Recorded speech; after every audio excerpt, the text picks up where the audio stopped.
Vinod Rawal sir, America द्वारा चीन पर भारी आयात शुल्क लगाने के बाद क्या चीन की अर्थव्यवस्था के साथ साथ अब सहयोगी देशों की आर्थिक स्थिति पर भी असर पड़ रहा है? क्या पाकिस्तान खास तौर से बड़ा दबता जा रहा है? नमस्कार। देखिए, बिल्कुल आप ठीक कह रहे हैं कि असली जो पकड़ना था वो चीन को ही पकड़ना था और ये पहले ही दिन समझ आ रहा था। लेकिन अगर सिंगल आउट करके खाली चाइना पर लगा होता तो पूरी दुनिया कुछ और रिएक्ट कर रही होती, क्योंकि चाइना सबसे बड़ा सप्लायर है इस पूरी दुनिया का। मैन्युफैक्चरिंग हब पूरी दुनिया ने चाइना को बनाया, खुद बनाया, जिसकी वजह से आज ये सिचुएशन है कि अगर चाइना पर टैरिफ लगता है तो चाइना का जो इंडस्ट्रियल है, जो कोविड से इस चीज के लिए हो रहा है कि वहां से कैसे इंडस्ट्री को बाहर निकाला जाए। आप पहले भी देखें तो भारत के अंदर आपका एप्पल, सैमसंग, फॉक्सकॉन आ चुके हैं ऑलरेडी वो अपनी इंडस्ट्री जो है सेटअप कर चुके हैं इंडिया में, और यहीं से हम कह रहे हैं कि इंडिया के लिए एक अपॉर्चुनिटी है, उसकी वजह से यहां से आ रहा है। तो जहां तक चाइना पर टैरिफ लगा और चाइना ने अमेरिका पर लगाया, क्योंकि ये दो बड़ी ताकतें हैं, एक दूसरे पर इतने बड़े टैरिफ लगा रही हैं क्योंकि ऑलरेडी प्रोडक्ट का जो प्राइस है वो इतना कम है कि वो अफोर्ड कर सकता है इस बात को, शायद अमेरिका को ऐसा लगता है। और वो जो सस्ता माल है वो उसको बंद करना चाहते हैं, और वो चाह रहे कि जो डंपिंग हो रही है सस्ते माल की वो कहीं बंद हो और एक अच्छा क्वालिटी प्रोडक्ट मार्केट में आए, जिसके लिए भारत और बाकी देश जो है वो प्रोडक्शन कर सकते हैं। आपका दूसरा सवाल था पाकिस्तान की इकोनॉमी पर क्या असर पड़ता है। देखिए, मैंने पहले दिन भी कहा था कि पाकिस्तान की इकोनॉमी ऑलरेडी इतनी खत्म हो चुकी है कि उसके अंदर कुछ ज्यादा बचा नहीं है, वो सर्वाइवल के लिए लड़ रहे हैं और हैं हमारे ही भाई बंधु। मैं बिल्कुल इस बात से सहमत हूं कि कहीं ना कहीं अगर मेरा पड़ोसी खुश है तो मेरे लिए प्रॉब्लम क्रिएट नहीं करता है, लेकिन अगर वो खुश नहीं है या उसको परेशानी है तो कहीं ना कहीं उसका असर मेरे घर पर भी आता है। तो मैं ये चाहूंगा कि जो आस पड़ोस के मेरे जितने भी देश है, भले ही उसमें पाकिस्तान भी हो, भले ही उसकी कोई और समस्याएं हमारे साथ दूसरे तरह की हैं कि आतंकवाद की, और वो शायद इसी वजह से है क्योंकि हमारा गैप बहुत ज्यादा है। दोनों देश एक ही दिन आजाद हुए, मतलब एक दिन का मतलब है कि हमारे से अलग हुआ। वो अलग होने के बाद वो जो भाई है वो तरक्की नहीं कर पाया, जिसकी वजह से सारी प्रॉब्लम्स खड़ी हो गई और वहां आतंकवाद और वो जो बाकी समस्याएं इकोनॉमिक खड़ी हुई। अगर आप देखें तो आज उसका टेक्सटाइल जो है, जो मेन कॉटन है जिसके ऊपर पाकिस्तान की सारी इकोनॉमी डिपेंड करती है, वही इतना नीचे गिर चुका है कि उसको अगर उसने नहीं संभाला तो उसके लिए परेशानी है। चाइना की डिपेंडेंस, क्योंकि जितना भी इकोनॉमिक है, भारत के साथ उनका कोई व्यापारिक रिश्ता है नहीं किसी भी तरह का, जो था वो भी खत्म हो चुका है। तो चाइना पाकिस्तान के अंदर जिस तरह से अंदर है, इकोनॉमिक उनको सपोर्ट देता है, तो उसका असर तो उन पर आना ही है, क्योंकि अगर चाइना पर असर आएगा तो पाकिस्तान पर ऑटोमेटिकली पड़ेगा, क्योंकि जो उनका मेन इन्वेस्टर है, जो फाइनेंसर है, अगर वही फाइनेंशियली डाउन हो जाता है तो पाकिस्तान की इकोनॉमी कैसे बच सकती है, जो पहले से ही 1-1.5% पर ग्रो कर रही हो, जिसके अंदर ये इन्फ्लेशन की हालत हो, ये ग्रोथ रेट है उनका, तो वो कहां से सरवाइव करेगा।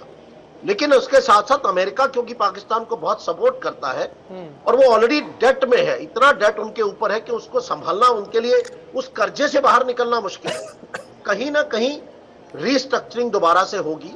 पूरी दुनिया का जो नक्शा है वो इकोनॉमिक्स के हिसाब से, टैरिफ वार इसलिए कहा जा रहा है, इसको वार शब्द इसलिए कहा जा रहा है क्योंकि एक दूसरे के ऊपर जब कोई चीजें लगाई जाती है, जब वार किए जाते हैं तो उसको वार कहा जाता है।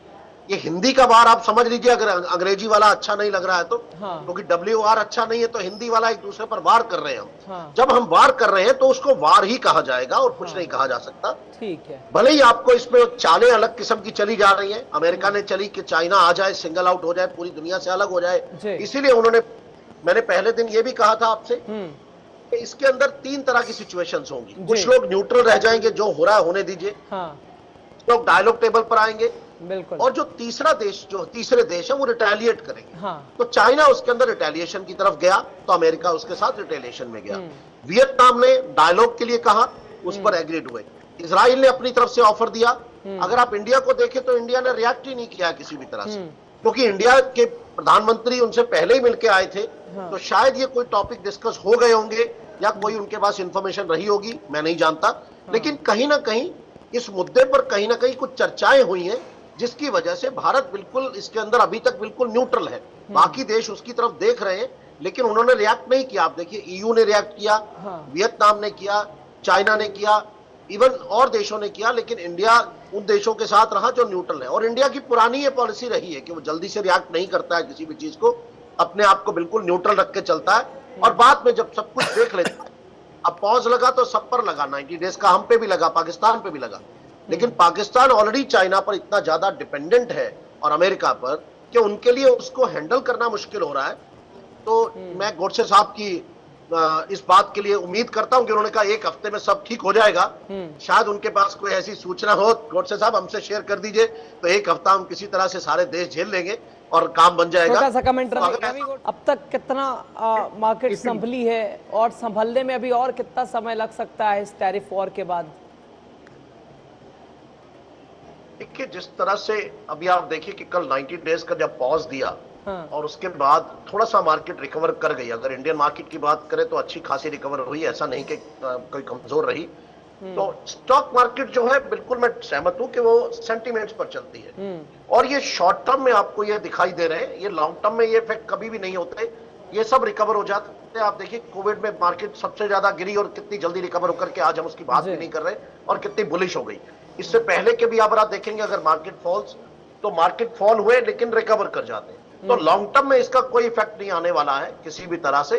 अल्टीमेटली सेटल होना ही है, क्योंकि पहली बात तो ये नेचुरल कैलेमिटी नहीं है, दूसरी बात ये किसी तरह की कोई फ्रॉडुलेंट ऐसा कुछ नहीं हुआ है, तीसरी बात ये एक सोची समझी रणनीति है पूरी दुनिया के लिए। और ऐसा नहीं कि पूरी दुनिया को अंदाजा नहीं था, वो पहले ही कितने सालों से बात कह रहे थे कि टैरिफ मुझे लगाना है, टैरिफ मुझे लगाना है। तो उस बात को आप हल्के में नहीं ले सकते, वो थी बात कहीं ना कहीं, और सब लोगों ने कहीं ना कहीं तैयारी की हुई थी। उस तैयारी का ये नतीजा है कि इतना ज्यादा उसका इंपैक्ट नहीं आया और ज्यादा अमेरिकन को बोझ झेलना पड़ा, क्योंकि वहां पर महंगाई बढ़ी, वहां पर इस बात के लिए रिवोल्ट हुए, क्योंकि अल्टीमेटली प्रोडक्ट वहां का महंगा हो रहा है कंज्यूमर, क्योंकि वहां पहले से अनएम्प्लॉयमेंट की जो पोजीशन है, जिस तरह से वहां प्रॉब्लम्स हैं, हम पूरी दुनिया के साथ साथ अगर बात करें तो वहां भी उसका असर आता है।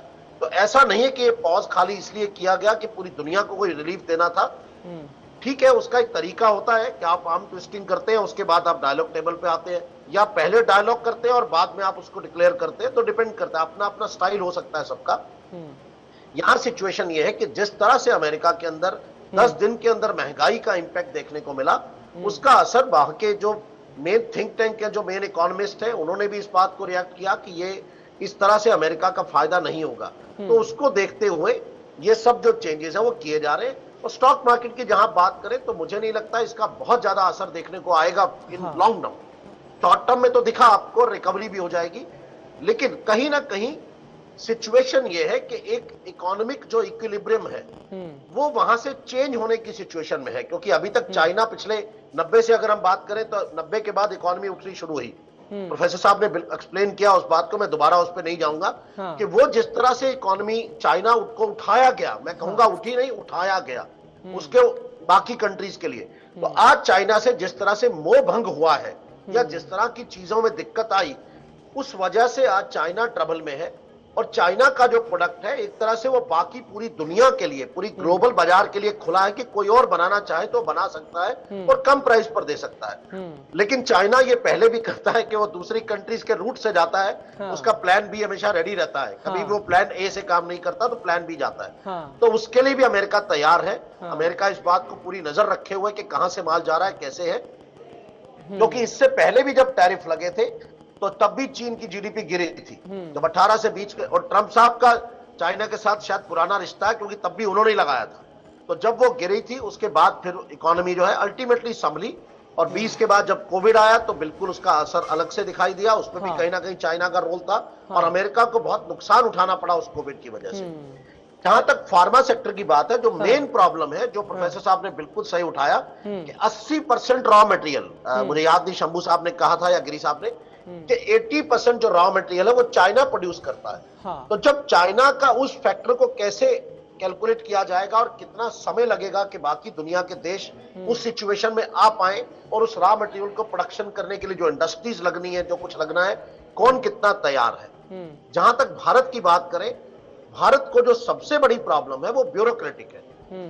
भारत को अपना ईज ऑफ डूइंग बिजनेस, और वो बिल्कुल उस पाथ पर है, मैं ये नहीं कहूंगा कि उस पाथ पर नहीं है, बिल्कुल हम उस पाथ पर है कि ईज ऑफ डूइंग बिजनेस के अंदर जिस तरह से हम डिजिटाइजेशन के अंदर आगे बढ़े और जितनी तेजी से हम 10-12 साल के अंदर हमने अपने आप को लाके पूरे वर्ल्ड में बराबर की ताकत में खड़ा कर लिया, कम से कम उस कतार में हम खड़े हो गए यहाँ करके, और जिस तेजी से हमारी इकोनॉमी बढ़ रही है, एक बार हमें डबल डिजिट कहीं देखने को मिल जाए उसके बाद, क्योंकि चाइना भी 5 साल में सिर्फ डबल डिजिट की वजह से इकोनॉमी की इस हालत में आया है। अगर एक बार पहिया घूम गया, इकोनॉमी का साइकिल एक बार पुश करने की देर होती है। अगर इकोनॉमी को कोई पुश मिल गया, भले ही यही एस्पेक्ट हो, कोई नहीं जानता कि कौन से एस्पेक्ट से इकोनॉमी को पुश मिलेगा, क्योंकि हम कंज्यूमर भी हैं और मैन्युफैक्चरर भी हैं। 60% डोमेस्टिक प्रोडक्शन आज हम अपनी करते हैं, हम इंपोर्ट सिर्फ 40% रिलाय करते हैं। उसको अगर हम अपने डोमेस्टिक को मेंटेन करते हुए और अगर हम अपने एक्सपोर्ट को बढ़ा पाए और हमारे को दुनिया के जो ऑर्डर्स हैं वो उस तरह से मिलते हैं, मैं नहीं समझता कि भारत का जो नागरिक है जितना वो मेहनती है, जब वो पूरी दुनिया को जाकर के सिलिकॉन वैली को आज भी चलाने वाले इंडियंस हैं। गूगल का 70 से 80% जो उनके एम्प्लॉइज है गूगल है, जितनी आपकी आईटी इंडस्ट्री के जितने सीईओज हैं सब इंडियंस हैं। आप कहीं भी देखिए, आप कनाडा देखिए, ऑस्ट्रेलिया देखिए, न्यूजीलैंड देखिए, यूके देखिए, इंडियंस आपको सब जगह उनकी इकोनॉमी को चलाते हुए दिखाई देंगे। तो जब समय आएगा तो मुझे लगता है कि मेरे भारत का नागरिक भी उसी तरह से आगे बढ़ेगा और उतनी शिद्दत से, उतनी मेहनत से। अगर समय आएगा, हम पुराने लाल बहादुर शास्त्री साहब को याद करते हुए कहेंगे कि जब फूड की प्रॉब्लम आई थी तो एक दिन खाना तक छोड़ दिया था इस देश में। तो आज अगर ये अपॉर्चुनिटी है तो हम इसको ग्रैब करेंगे और करनी ही चाहिए। और बस सिर्फ फर्क इतना है कि सरकार हमें अगर साथ उतरे ही उसी तरह से देती है तो हमें विश्व की ताकत बनने से कोई रोक नहीं सकता। बहुत आगे जा